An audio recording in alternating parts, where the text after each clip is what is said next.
exactly that as we head on to the Rift here. A volley bear for Diamond Prox, all about making those early plays and getting things rolling for likely the Kalista lane, and it's the Lilia once more for Scrooty, who very nearly hard carried the game on Monday. Now, in some seasons past, Kalista was a straight 2v2 champion. I would actually say Kalista is in a unique spot now as a 3v3 champion. You don't necessarily win lane completely on your own, or at least you don't win the game completely on your own. What you want is a little bit of attention bot side, which means you want a jungler which can help you do that early on into the game. Normally we see a Kalista Renata, but this is Kalista Nautilus.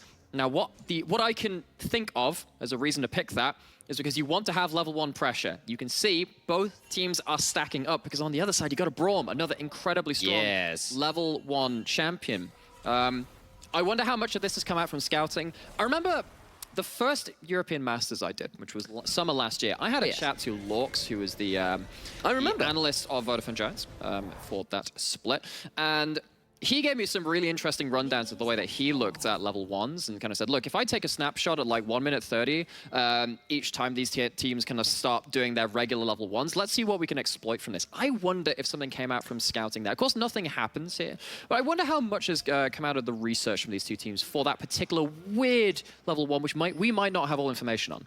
I also want to say, big improvement for Bifrost on that from Monday, where they kind of were a little bit lazy with their level 1 jungle tracking and got really punished with lane priority early invades, and Diamond was put 10 or so CS behind on the Bel'Veth very, very early on, offered some fantastic plays from Dusty and crew to really get it in and start that early snowball against Bifrost, who honestly have looked significantly weaker when they haven't been able to get particularly OD rolling.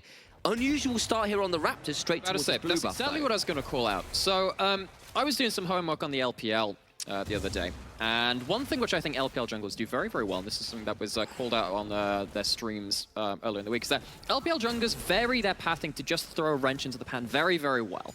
I think when you are doing something like, a Raptor start on volley bear, not going for, red Raptor's Gromp, quick level 3 in the fastest possible way, and then getting that red buff for the extra fight, just gives you that extra unpredictability. Actually looks like he's going for a reverse clear to make sure he can go back down onto the other side of the map. But information over to the side of Singularity, they get the priority from Lucian's Q early on in terms of wave control, which allowed them to see that Raptors have already been taken by Diamond Prox. They just don't know whether it's taken first or second. Worth pointing out as well that Fury's late walk into the jungle as well to put that ward on by the Raptors of Scrooty also spotted that out. So it will be a equal amount of knowledge, but of course Diamond just walking over that wall there will mean he's on vision as well, as maybe he's in a spot of bother, but with the bot lane priority, this would mean a bit of an ugly start for Scrooty potentially. Time for some vengeance from Monday, taking some lessons from Dusty apparently. See whether this is going to evolve into anything more. Spiky and Pearson going to be down here, and Merz is here to the fight first. The dredge line, but it will be the smite, and Diamond gets that, but can they now get out of danger as Merz coming over? Flash from Diamond Prox, now to be dead highway. They had the priority, but they lose out with the early rotation over from the bot lane from Singularity. And honestly, the big thing is the mid prio. The question is this going to continue? You're still fighting against that Braum level 1. This is risky. I don't know about this. Person's going to do some damage, but here comes Spiky on the other side. The exhaust coming through. Diamond trying to get some more out. Odie flashing away. Still alive now. Falls down, but I don't know if they've got quite enough damage. Spiky is here. Braum is destroying this. It's an absolute whitewash for Singularity in the early game, who tried to make something happen in the jungle, but the mid lane priority this time is the one that burns them. And for both of these plays, Merzer coming in really, really clutched, and of course with Lucian being able to proc Braum's passives really well at all stages of the game, that becomes a huge factor. We talked about this already. Normally you see Kalista Renata, the Nautilus gives you some level 1 pressure. Yeah, but there's a Braum on the other side. Singularity pivoted to that. We know that Bifrost, in various interviews they've had, have said, look, we just run at them with stronger champions in the early game. And it feels like they tried to do that this time, but again, they hadn't quite calculated the levels of power. This, however, from Singularity, flipping onto them for a second, is a great calculation for them to say, we can take this, we have the play. And suddenly, this bot side 3v3, which we talked about being so important to Kalista, has been destroyed early on by Singularity, and now Bifrost have to play against the head of a gold lead. Massively true. Singularity do that though, sacked 2.5 waves for it. They sacked 1.5 bot and 1 wave mid to make that happen. So yes, they didn't quite have all the priority they wanted. Sips get stunned up and will get chunked out, but not too much more outside of that. And so there is some cost to Singularity making that, but honestly, considering like you lose those waves to make 3 kills happen, you're pretty happy with that. And now I mean, the big things are, you know, you have a huge jungle advantage currently for Scrudy. Scrudy coming back out onto the map. Tier 2 boots early, so important for a champion like Lilia, who's largely there for target access. Diamondprox is going to get caught out. No flash. This is so dangerous. Slowed so much damage, but Fury's coming over. Will have the gravity field out, surely will do it. It'll force both Singularity members to back away, so a little bit of a chunk, not too much more blown for it. So successful invade mostly. Well, the thing is, like, it's very risky making this play, but you have to now as Diamondprox, because you are sat there thinking, well, kill and assist on the other side. I'm very much outscaled by a Lilia, especially when they get onto their second and third clears. They just outpace what a Volibear can do in terms of access to camps on the map. So making those kind of plays to make sure you're just making sure that you're not as far behind becomes very, very important. Okay, next thing to track is what's going to happen in the bot side. You were talking about how waves were kind of sacked for this. Still a kill and 2 assists onto Spiky, and of course Pearson getting his own gold as well through the assists on all of those kills. Doesn't mean right now that Singularity's bot lane are controlling the 2v2. It does mean at least Bifrost have some platforms to keep Volibear relevant, as we were saying, at this point in the game. Culling popped there by Mercer as he hit the level 6 first and gets a bit of a chunk out onto Fury, but not too much more as Diamond, I believe, spotted out there by the bot again. Both junglers here. And everyone is here. They're going to try and go for the swell seed. It misses, as does that Winter's Bite, and now Singularity will back away a little bit sheepishly as they miss the 2 skill shots. Again, as soon as you see a Kalista locked in, you know that it's going to be bot side brawl. It doesn't matter which region you're playing in.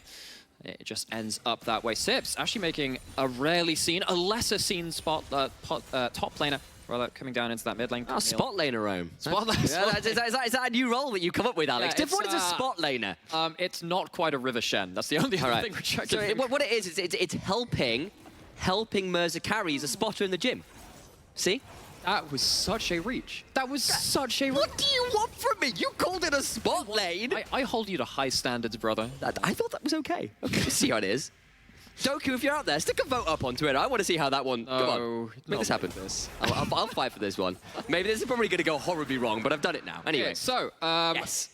Jungle advantage does mean that Volibear can't exactly run at the Lilia so easily anymore, which means that when Lilia decides to go to an area of the map, they're likely to get what they want. Next important thing on the map is probably going to be that Herald, of course, but with both of these 2v2s, you are likely looking at trying to get control of that bot lane first. And with that being said, Spike and Pearson looking to, well, they were channeling recalls, looking to see if they could get themselves a reset in time, but now they're choosing to stay. So it looks like it will be a top-side affair if Herald were to be started.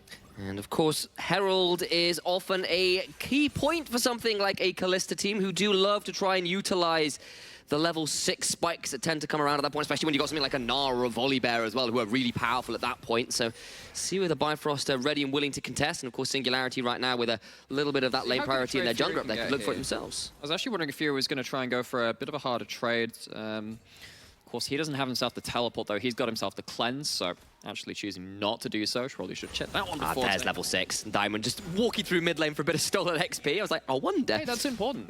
We see that a lot with supports, but in this case, we were saying, yeah, you know, Volibear hasn't really gotten all the resources that they could have done early on.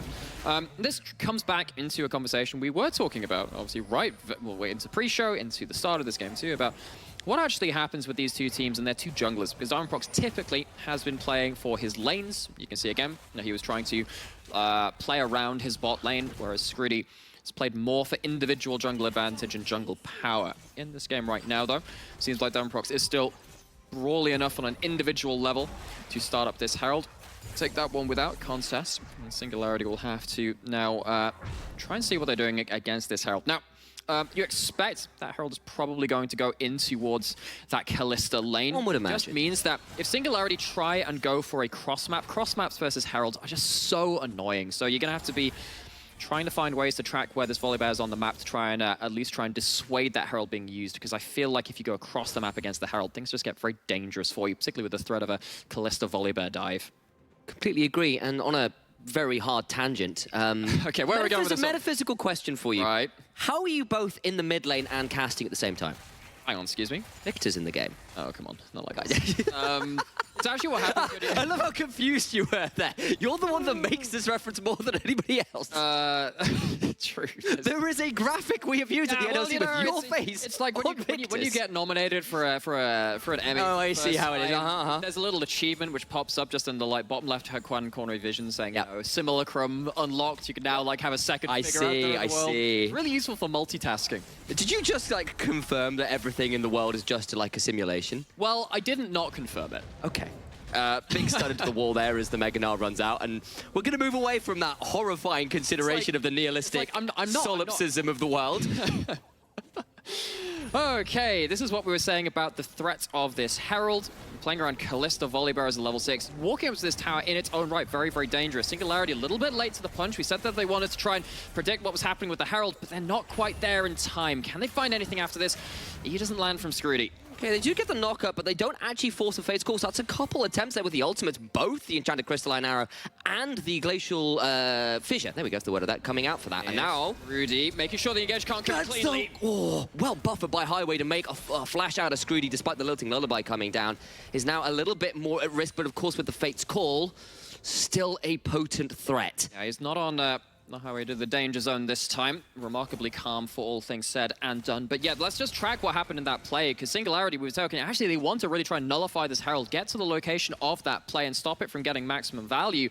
They don't really manage to do that, which means that Bifrost have a few more resources to play with. This Kalista gets more gold than they really should have had after that early game and how that skirmish went so badly against them. But this is something which we have to point out about, you know, teams which have been struggling, maybe don't have those fundamentals in check compared to the mid-table teams. And Singularity, like many teams in their position in various leagues, just caught napping a little bit and not quite clean enough around their execution. What do you know? Volibear at level 7 on a bot lane tower with very little health means there's a dive potential, and Diamond's just going to stand here despite the control run around the corner to try and force a little bit of a response from Singularity. Fourth plate goes down. Scrooty is about, but doesn't get too much more out of that. But again, if you are a Bifrost fan, and I heard there were some on the street actually. One or two. About that, doing various things. The weird tomato ketchup squeeze into the mouth was a bit that just feels like a a national identity thing which I just hadn't tapped into. But with fans of this team, you are looking at Bifrost playing around 3v3 bot side, getting resources to Odie. That typically has been a very good thing for Bifrost. That's what happens when they win. What isn't typical of them, though, is I do believe Bifrost have no wins on red side, and they've only found their wins on blue side. Seriously? Yeah, actually, that was something that Don Jake pulled out. He, in the green room was saying, actually, hang on, what's happening with these statistics here? And particularly with the ability to play around this Kalista first pick and unlock that play style, it's looking pretty okay for the boys in blue on the blue side. Singularity, they've tried their best to shut down the bot side 3v3, which we keep mentioning. Well, I mean, it's very important, but I do keep mentioning it. And they've done their best to shut it down, but it's not quite taken the wheels off it yet. No, it's still a slight gold lead to Singularity right now, of course, mostly off those early kills, and that's great news for them. They've got 2 Drakes early on as well. I believe that will not be a Cloud Rift by the by. That is a spectator bug. It is Hextech Soul, so that's something Singularity can continue to work towards. So they are in an okay spot themselves as well. Always preferred Sephiroth Rift anyway. Indeed. Yeah. Another one, the better Mirza. Getting to the point now where after your first backs and items start coming in, Lucian can feel a little bit sad in this matchup. Double lift about it. Yeah, very much can. Of course, that matchup has changed so much over time. It's not Lich Bane Victor anymore, really. No, I mean, that was a Season 5 thing for a while back when his ult was less about the damage over time, more about the immediate burst. The one-shot potential was huge. Ow. And just look at this. The thing which Victor does very well is against AD carries that... So, for instance, this is the thing which happened with Zeri when Zeri was very meta too. They dive into you, they try and burst you out, and you just pile damage on their face. Now, with Mirza being of a lower amount of HP, potions ticking, Bifrost... have to worry less about that Lucian running in around the edge of the fight and finding a dangerous way to play around that fight, threaten their various characters on the map. So, Bifrost still very much playing towards this bot side. Top lane has really not entered the equation yet. Barely even mentioned them, but it hasn't led to Bifrost going towards deeper vision quite yet. They're just slowly moving up that vision line. On that point, as actually maybe we'll just keep an eye on whether Diamond decides that an engage onto Mirza is an option. Shikari, honestly, for someone we had a lot of praise for, the return of the king was one of our big narratives in spring, has been very, very quiet in summer. Like, Shikari has obviously had a lot more competition, I feel, in summer with some really, truly phenomenal top laners stepping up, the likes of Jax Blank as someone we've praised a lot, for example. AC, right. Exactly. And on honest, Shikari has been very quiet, honestly, for someone we had so much praise for thus far this summer. It's really difficult to quantify Shikari as a player too. It was on Monday. We were talking a bit about what is Shikari's playstyle. It really feels dependent on the role he's playing for his team at that point. He's a very versatile player. Yeah. In this game, he's effectively here for teamfight impact and to be a stable solo laner. It's not like really he's going to be losing anything through top side. He's actually going to maybe be the cost of a cross map because Scrooty is on the top side, but actually no, it's going to be the Lilia doing what they do very, very well and just hoovering up camps and once again playing for jungle advantage. We mentioned that a lot this game too. It was very obvious on paper due to their playstyles. Talked about top lane playstyle. Of course, that jungle one's so important for this game. And Scrooty taking another couple of camps, getting a sizable lead over Diamond Procs, which will only continue to grow if Bifrost can't go check their camps and protect them. Because Lilia is so deadly in that regard. Such a fast farmer as a Hextech ultimatum plus the flash puts Shikari in danger from big Mega Gnar. Means he can try and get out of this. Look who else is here. Scrooty's in danger. Flash out for Shikari. He's still alive. The king ain't gone quite yet. Finally falls, but it is a 1-for-1 and Bifrost punish on the top side. Just see all of the fish in the water swimming towards that top side. It's Bifrost who managed to get the collateral after it. Jungler dies on one side, means you cannot contest for that. Herald, this was a very quick all-in. You know that the Lilia, talking about that individual advantage, actually very strong at this point in terms of the damage. See the amount of burst coming out. Pulls out that lilting lullaby, but the rest of the team from Bifrost are already on the roam. Fury might not have been there ready to respond for the very first few plays. It's Merza who got the leg over him in that bot side fight, but this time he is first to the play, and that comes out very, very importantly for Bifrost to get them again more back to even. They're actually even in gold now. Of course, after that early set of plays, they were falling a bit behind with another Herald in pocket. Seems like they have a chance to regain that driving seat that they've typically had in early games playing around these Kalista comps. Absolutely, and honestly, I thought Shikari was out there after he managed to get the flash. I thought they would be doing just fine, but of course, the burn from Lily's passive, that Dream Dust, did a lot of work. And the Landry's is already completed. Yeah, exactly. So it should really have been, you know, following along from Arcane, right? We always know the powder is dangerous, and they go on from there. As we've got 20 seconds or so until that Hextech Drake will spawn. So, this would be soul point for Singularity. One important point that would be it would allow them to control the pace of the game. Give up a couple of dragons, waiting for the one opportunity to take that dragon if they can, but are they willing to let this one up? Because of course, the Herald gives Bifrost an advantage. They can take control of this mid lane, walk up, take the tower, walked in towards that Herald, that dragon. They're going to keep going, actually. They get the death charge in, get a big hook afterwards, and Spikey's just gone! Deleted! They get the second charge plus the kill, plus a culling. It's a decent lilting lullaby onto 2, but no real way to follow up. Shikari goes mega as a result of one final blooming blows, but Bifrost get a kill, get a tower, get a second charge. It can head over towards the dragon. And yes, Sips gets a tower in the top lane, but that's it. And Spikey dying there when it felt like all of his team members were there ready to respond feels just very unfortunate. You have a Braum to stop people diving directly onto you, but it felt like maybe that Braum shield, the E, was used a little too early, not in place to defend the eventual all-in. And Singularity caught out a little bit. At least they get themselves some advantages on the side lane. They don't get themselves that soul point. They don't get to take that advantage, which may have allowed them to really control this game in a way that could, of course, get them to that first win, matching that loss streak, sadly, from Spring. But it felt like this early game, like so many others for this new roster, was a shining light for them. Speaking of, I think it probably is time to discuss again Scrooty with the Lilia graphic. Already only had a couple games, but that stats that were brought up in the pre-game, in the post-show, he's been really, really dominant for a jungler that's come in on a 0-13 team now and has put a lot of work in. Again, this game on the Lilia doing a lot of work, but sometimes it feels like Singularity in the mid-game, it's the macro plays that are hurting them. Yeah, it feels like on an individual level, Scrooty's had some strong performances, played Karzak's game, and had some big moments on that. He's played the Lilia, of course, once before too, and on individual power levels, from what we've seen from him, he has been taking a lot of resources, leading from the front, and that's been something that Singularity were kind of lacking. They didn't really have someone to stand up and say, all right, give me the resources, I'll be the person that we can play around. Of course, Spikey stepped into that role a little bit on stuff like the Twitch, but it wasn't quite the same. Speaking of him, blows the flash of Odie.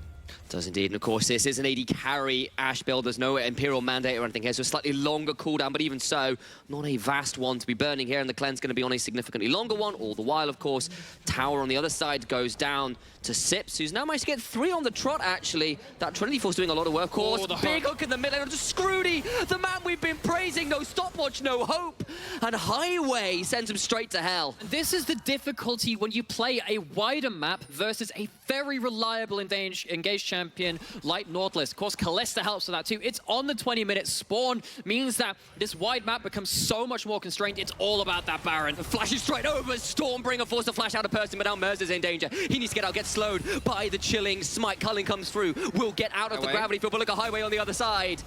Won't quite be able to find the additional engage, but they'll force out even more summoners and can return potentially back to the Baron should they so please. Highway finding so many important angles in the last minute. Takes down the enemy jungler, forces some flashes away, trades his own.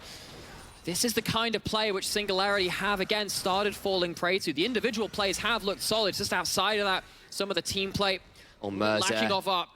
Other teams flash over the wall to the thundering smash. He's just gone, surely. The death rate's not quite enough. They're teleporting in, actually try and save this one. Enchanted Crystalline Arrow goes wild. Sips is here, but they'll stay alive. Mercer on sub 50 HP, if that.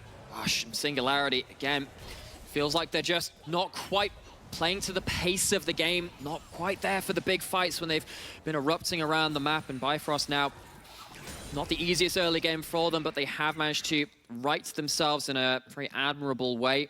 Again, this Kalista Nautilus is not the Kalista Renata, which is of course stronger in the 2v2, but it gives them so much more reliable engage. Come to these points in the game, and they're using it effectively. Absolutely, and honestly, you know, there was that pre-show graphic where we were talking about, look, Bifrost switched out the jungle support.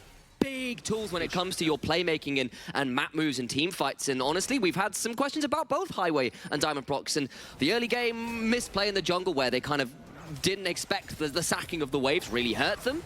But in this mid game, we've seen now some pretty consistent picks and plays that have really punished Singularity.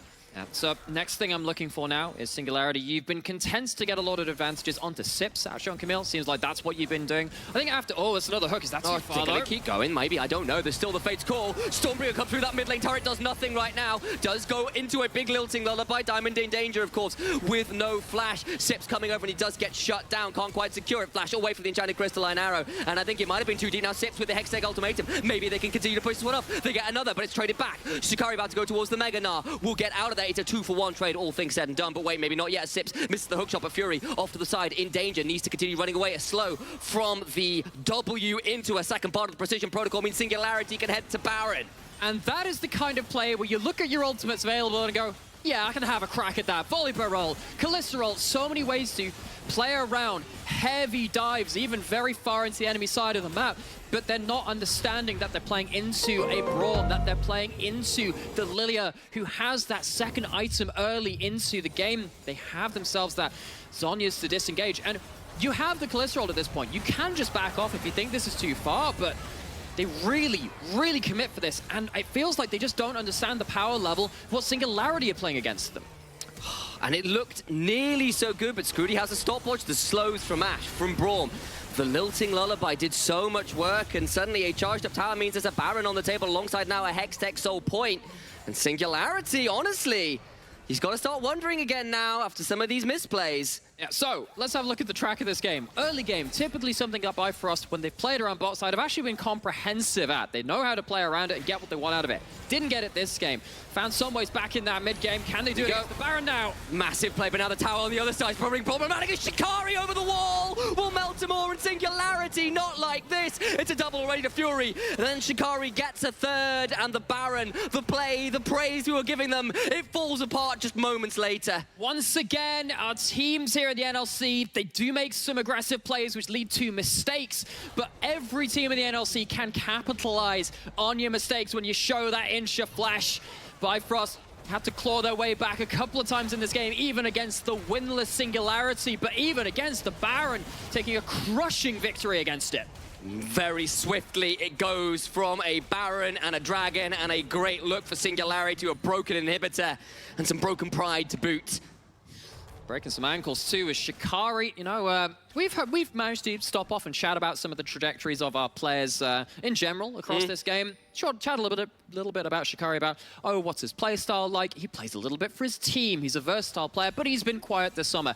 That was a pretty loud declaration of his intent in this game. Gets a pivotal ultimate under that tower. Singularity sets up to start something in this siege. It is just not enough. And again, return back to that point for them. It just felt like the right idea, felt like it was the obvious place to go, break down this last outer turret, but the execution wasn't quite there. And the second time at it again, another hook from Highway! This teleport's coming through, but Mercer surely just gonna die. Nothing to be done. It's a tower for a kill, but now your mid laner is Dennis Fury on the other side. They're taking a lot of damage. Golden goes Scrooty, he's staying alive, and maybe they can do this. And Sips is here this time. Diamondprox goes massive with the Stormbringer though, and Sips can't hook shot out of this. Hopping mad is that Callista.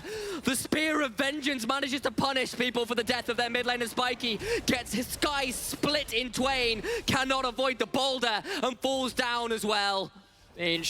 Try it once to that mid lane outer turret. I guess shame on them. Twice though, shame on you, Singularity. Didn't have the setup to deal with the engage that Bifrost were bringing in. Highway once again finding a pivotal hook. It's a hitbox snipe.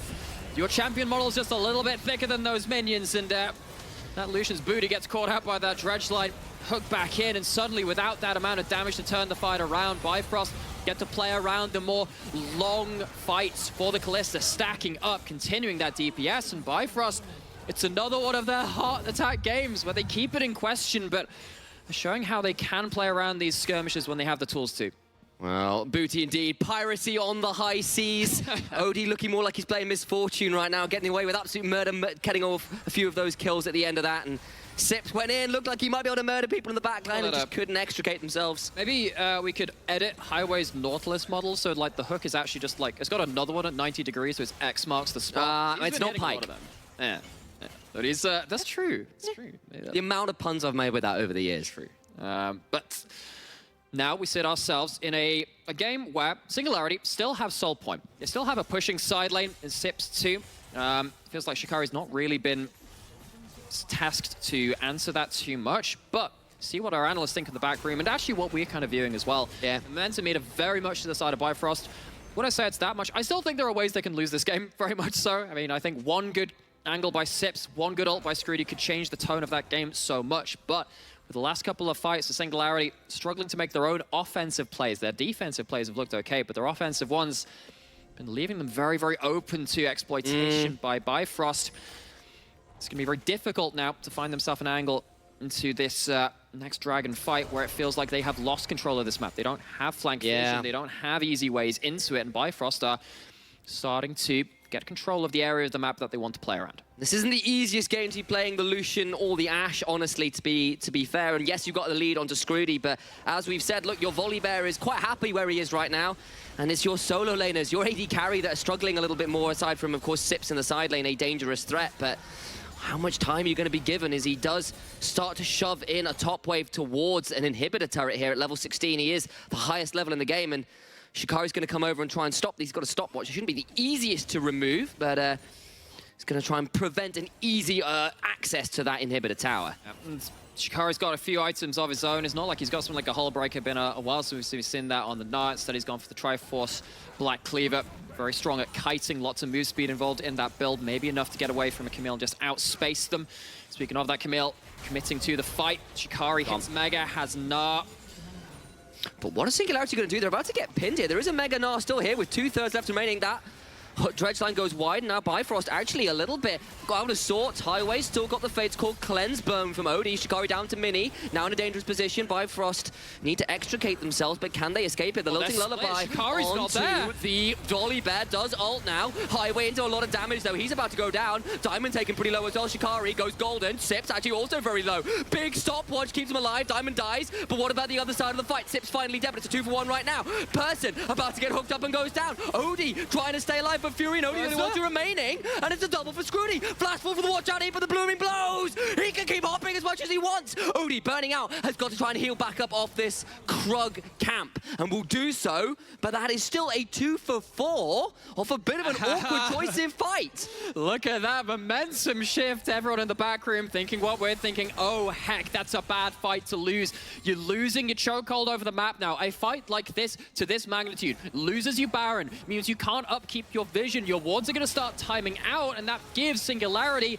a chance to get uncontested control of this map. They'll get themselves the Baron, be able to reset in a time where Bifrost can't just run over to the other side of the map and get all the wards that they want to. Game on is going to be Singularity with a firm chance of getting themselves the first victory in this game. And Bifrost, we did have some questions, inconsistent performances, even in their wins. Even though they've shown such a high upper skill ceiling, it's moments like this where you just can't help but question our spring second place team. Had such a great split in that point, but they are again struggling even against our 0 and 13 Singularity, not giving them an easy game at all. And let's be real, it felt like some split calls. Are we going in, are we not? And then they kind of hover around and get in trouble, as this is where it all gets messy again. Well, I mean, at the start of this fight, you see that Shikari has timed out a Mega. The timing window has passed, it's gone. And when you're in that 5v4 against the Camille, who doesn't have to be worried about getting immediately CC'd in place, it gets so difficult. Strudy just choosing to press the go button, sending someone to sleep and letting the team pounce. Yeah, it has to go golden. I've realized it's probably not winning that 1v1 in the way I thought I might. Have, of course, got this Baron power play. The last one didn't work out as well after Highway found a phenomenal hook. But this time, no one has died. This time, the shove goes on in earnest. And I think the big thing is what we were talking about just before that Baron was taken. Actually, because of the death timers and the amount of people that have died from Bifrost, the wards have started to time out now. You don't really have great flank angles. You got a couple, you can work with some stuff, but they don't have the vision chokehold that they had. They don't have waves pushing at this point either. Sips has control Going straight in onto Scrooty, but they can't get too much more in. Trying to crystalline around, the culling comes through, so big ultimates now down as Highway's gone in, but they do have the face call to pull him out if they need to. It is used. Shikari goes to sleep, but a lot of ults burned, but no one is dead. And that's the thing, right? So when you've got ults blown on either side, it just means that the fight is less likely to happen. Who does that benefit? Singularity. They have themselves, as we said, control over the lanes that they want. Sips taking those other waves in those solo lanes to make sure he's got control. Oh, no.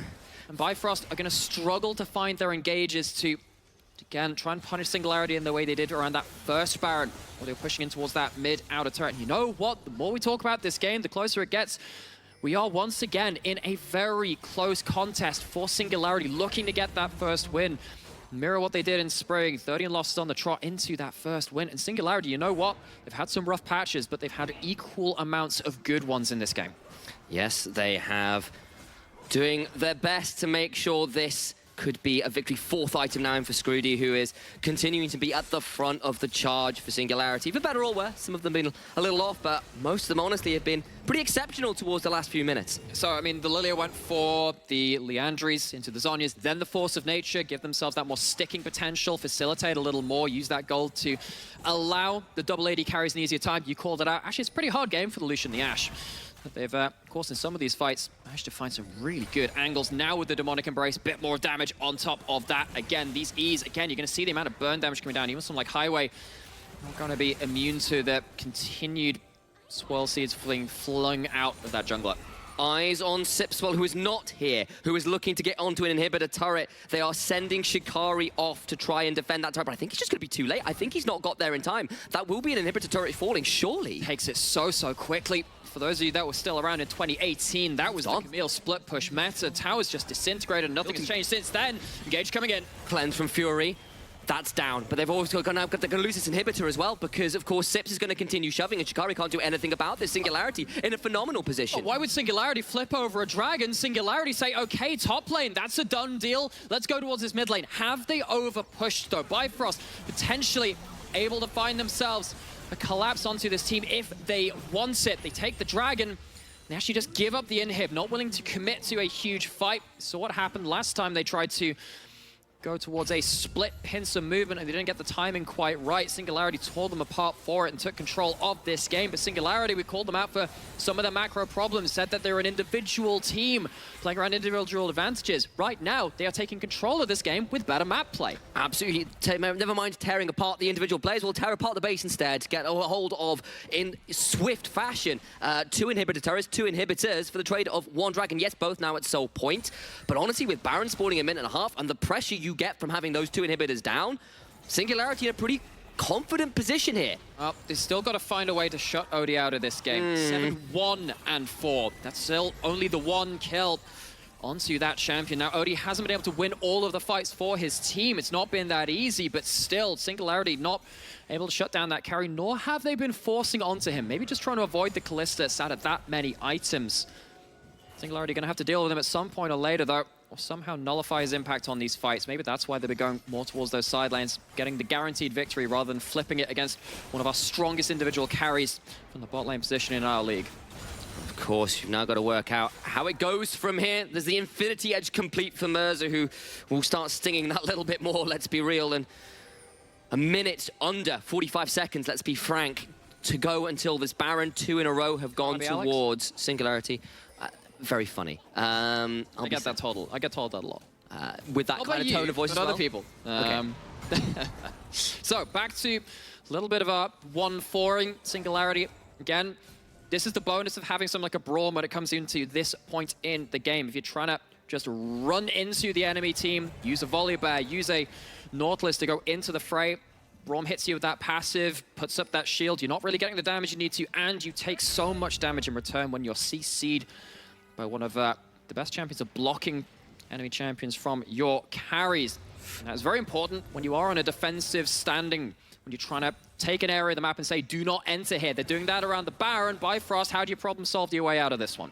And all the while, they've sent actually Odie down towards this bot. So Sips now in danger. They missed the Mega Nano, and that means Sips going to get out of there. They're going to stop the Baron on the side because there's no way Odie can get there. That's going to be at least a 4v3. It could be a 5v3 because Sips can TP and the Baron's just gone. So that was the problem-solving attempt. Right, don't want to go into this phalanx, the word we use so much, this fortress that Singularity just move across the map and say, 4-man unit, this is going to be safe. They try and put their strongest member towards the bot side. Doesn't even manage to get Sips. Shikari trading flash just at the end, but Sips so happy for that. It's a 3rd Baron now for Singularity. It has been a belabored game, but it would mean all the more for them if they could finally walk away with this win. They are still in control of this game so far. They have been pushing into the enemy side of the map. Bifrost probably haven't seen across the river for such a long time now. We're probably going to see once again Singularity playing around their strong grouped unit, allowing Sips to take control of another lane somewhere. Just try and crush Bifrost. Bait in the engage, then respond to it. That's been what's been working for them so far. Bifrost need to find a way to break open this map pressure because they're struggling so actually going to take. He tried to find Diamond. Actually going to get punished. His person's in danger as well. Need to try and work this one out. They're going to have to burn the Lilting Lullaby to try and disengage onto the blast cone. Means Diamond procs not in too much danger, but that's a flash and an ultimate burn. Sadly, and that's not great news. So Odie getting involved in the game is one way to solve this crisis.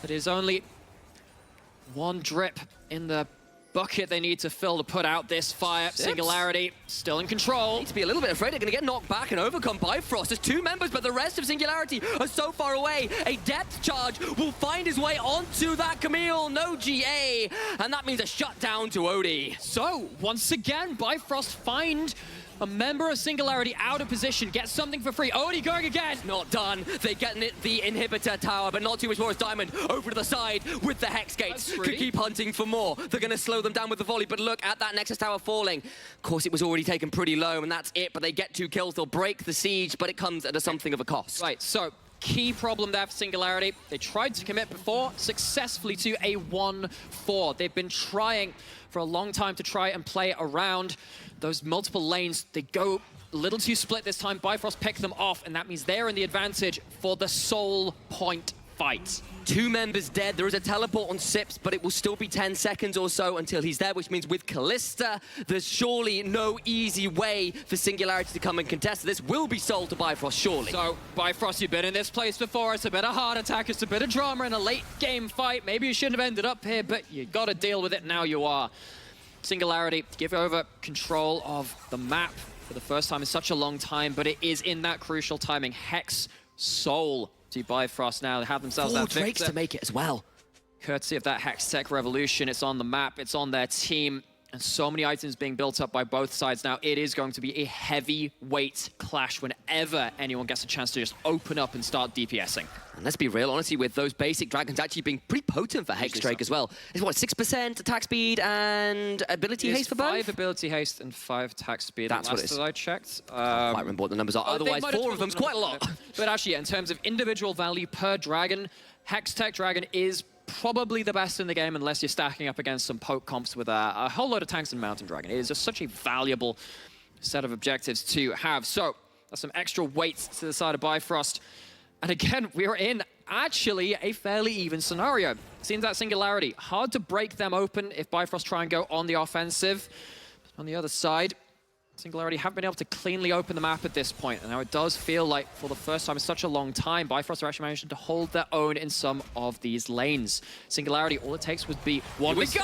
Is this it? Over the wall, and they've got a teleport coming through as well. Diamond did go in with that Stormbringer with Separate Scrooty, now looking for a lilting lullaby. Missed on the dredge line, now they're teleporting in turn. Shikari is stunned in place because of Mega Knight coming. Now they need to try and disengage, but what about Sips, who's in so very deep? Shikari will be traded out, surely. It's a 1-for-1. They're gonna die, but remember the GA, which means Shikari can come back, but he'll die now as well. On the way to Bifrost go, trying to get in onto Scrooty, but Bifrost slowed down, being chased down. Maybe he burns out. Watch out, eat. Scrooty goes golden. All the while, they're beginning to win this. Singularity beat them 13 times, but surely not 14. Odie alive. Fury is there as well, and this is now a 2v3, but with the inhibitors exposed, they need to find a way back in. Spiky about to get murdered by a Victor, but not quite yet. Merza gets him. Merza gets him, and Bifrost are about to be melted down to the quick by Singularity. And no team wanted to be the first to fall to Singularity.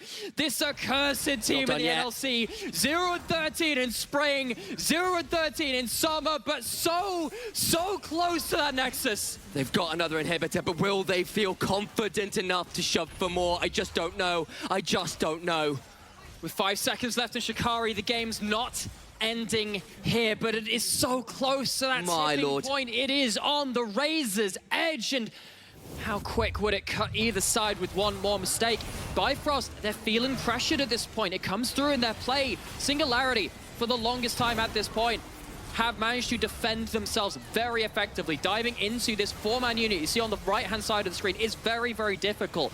And even though Sips goes down, the 4-man unit still stays alive. There is basically no backline access after this point. You've still got slows, still got plenty of damage coming through, and the double 80 carries stay alive. It is basically just trying to get onto those targets. And even though Kalista and Victor, they have so much DPS if they're hitting targets, when you have an extra carry in the jungle too, it seems like it is enough in these tight skirmishes between the two teams. It's a blustery day because Singularity are kiting up a storm. It feels like so hard to close a distance, and this will now be, I believe, the 4th Baron in a row. I believe it is. It's getting up to a high number of these objectives. This is going to be a Baron going down. It is going to be desynchronized with the Elder. It means that Singularity can just, again, choose to rock up to one of these objectives. Bifrost in the same way. Singularity, actually serious credit to them for continuing to keep control of the map. A lot of that has come through this Camille side lane pressure. A lot of it has come from just rolling around as a death ball where they can. Bifrost once again feeling pressured into going towards the group's unit, but they can't land the hook this time. The mid game was determined by Highway missing or hitting those hooks. He can't quite do it in the late game. Touch careful, of course, as the Lilia, pretty quick. Sips in. He's going to miss the pierced as Odie, and that means that Sips for now, safe, no slow, no damage. Inhibitor number 3 falls. I mean, Singularity with Baron and all lanes shoving can start to siege on the final Nexus turret. How much can they do with this? Because again, actually Singularity on their aggressive plays have struggled too. Let's remind everyone, it has been really the aggressive plays which have been failing mostly. So Singularity, even though they have these waves pushed in, they're not hitting that last turret. They don't feel confident enough to dive into that Kalista, into that Victor. These two carries are so high damage too. 4 items with a death cap involved on Bifrost. Minutes until the Elder Dragon comes through as Merzer throws out a culling, doesn't get too much, actually gets slowed. Stormbringer afterwards, more slows, but they're going to get stunned out in place with the Enchanted Crystalline Arrow and Diamond Procs. Cannot quite close the distance. Oh, is that going to have to force the cleanse? It is. Fury has to now blow that. Onto the final Nexus turret, they're just going to keep shoving. Singularity in danger, but that's a stopwatch from Merzer, who does still have a little bit more to go, but gets taken out! Odie gets the shot down! What about Sips? Has got a Guardian Angel, needs to get escaped there with the hook shot. Mid laner dies, Nexus turret stands. And again, you can see it is so hard to deal against anti-dive threats on both sides. Feels like both these teams have recognized it. It's just a case of reaching that point of desperation, the point of, look, it's a bad option, but it is the only option left available. 10 seconds until the Elder Dragon. Baron's still available for Singularity. But at this point, Bifrost, with so little remaining in their base, Super Minions crashing down on them, it adds such an extra factor to the scales when they're trying to set up towards this Elder Dragon. Again, it's a bad option for them. It's so dangerous, it is so risky, but it is the option they have. 0 and 13, maybe not 0 and 14. They're on the edge of it. Elder Dragon spawns and Bifrost emerge from their base with their, well, what remains of it, frankly, the ruins that stand there to try and maybe contest. Diamond with ult might go in for a Hail Mary. The ruins of their base. Ozymandias said something about hearing them, looking at their works and trembling. Bifrost trembling There's a now. time. Scroody's in very deep, but look at the stun. Diamond going down, stays alive. Now needs to try and escape one of the look at the bot lane. Indeed, you've got two members in there. It's a GA Pontus Bifrost rapidly trying to return to the base of the Elder Dragon, still going down. Highway is going to fall as well. They're losing the base. I think they've done it. Singularity, 0 and 13. The curse is broken. Bifrost